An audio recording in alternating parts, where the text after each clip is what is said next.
Last year I turned 30. I never really believed that hitting a big age would suddenly change things overnight.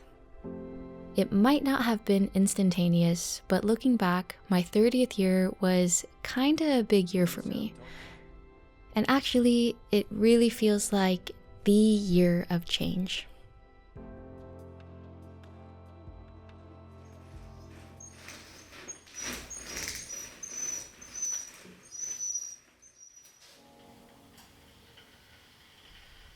I'm turning 31 in a week, and I wanted to give myself this little video diary just to remind my future self in the moments I've forgotten my life lessons.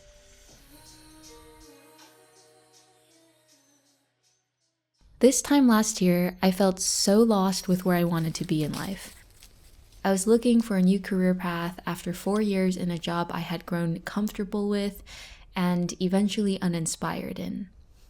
And I remember feeling insecure about whether or not I was even good enough to be hired. I hadn't applied for a new position in over 5 years, hadn't updated my resume, felt really rusty when it came to interviews. And after the first few rejections, I just felt stuck.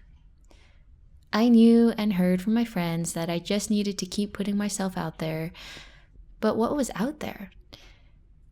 At the time, I just didn't know if there was anything out there that could be better than the gig I've had. Maybe I should just give up and stick to what I know, even if I was unhappy. And then it happened. Or rather, I made it happen. I got 3 job offers all within a month's time, and it gave me a much needed confidence boost. I actually did sign a contract for the first offer before I even knew about the other 2, but I ended up leaving on the first day. It was the shortest job ever for me, but I knew it wasn't right for me. Within the first few meetings, it became very clear that this was not the project I thought I was signing up for. For a moment, I thought, maybe I could stick it out, and maybe it'll get better. And besides, I'd earn at least twice what I was making. But I knew it wasn't the right fit, and I'd just be giving up one unhappy job for another. The decision was there. I was just nervous about making it because, damn, how unprofessional would I look? But I spoke with my hiring contact, apologized because I knew he had recommended me, and it turned out he was more than fine with my decision. Better now than later, he said. So I left without any other job offers on the horizon. But then came 2. The one with that prestigious organization that would have sharpened my resume and given me the capital to buy a house in a few years without taking out a loan. And the other with a team that I really connected with and would work together with on a meaningful project that I knew I could really care about, even though technically not a bilateral career move. I felt like I was choosing between money, prestige, and my values. Which path would I take? Each was so different, and each would lead me down a very different road. Will I end up like my parents, living for security rather than passion? I think it's pretty clear what I ended up choosing. And looking back, it was the obvious choice. And I am so thankful to my past self for choosing happiness and meaning. All this just to say that when I come to that crossroad once again in the future, believe in yourself. Know that you will make it happen for yourself with a little help along the way.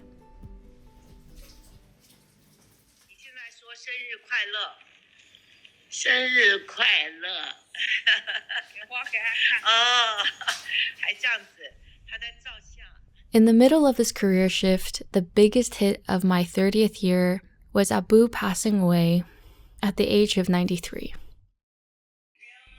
And even though we all saw it coming, even though she lived a long life, even though she was dying of cancer and we had been preparing ourselves for 2 years, it still hits hard.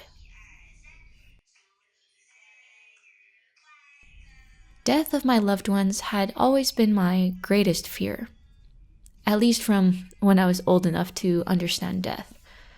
And that was probably why I was afraid to grow up. 2 months later, Mama was sent to the ER and she needed an emergency double bypass surgery. I was FaceTiming Mei when the nurses called code blue because Mama had fallen unconscious. As a kid, you think your parents are pretty much invincible. But growing up means that you start realizing that your parents are just human and they're vulnerable too. But when something actually happens to make you remember this, you just end up feeling like a helpless kid. Because really, what could I do? As sad and as afraid as I was during that time, the silver lining was that we were in it together. When Abu finally passed, we all just FaceTimed and cried together. Like really ugly cried. Because we all shared the same love even if we all showed it differently. And it was the same for Mama's surgery because we were all afraid, but we were all afraid together and we found ways to be there for one another. The lesson here is that growing up means facing the realities of life, but you don't need to face them alone, if that wasn't obvious enough. Let yourself cry, let yourself grieve, and know that not all heartbreak will heal.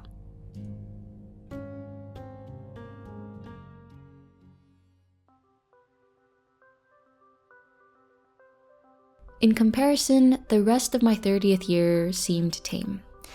But if there's one more lesson that I'd like myself to remember, it's that you can choose happiness.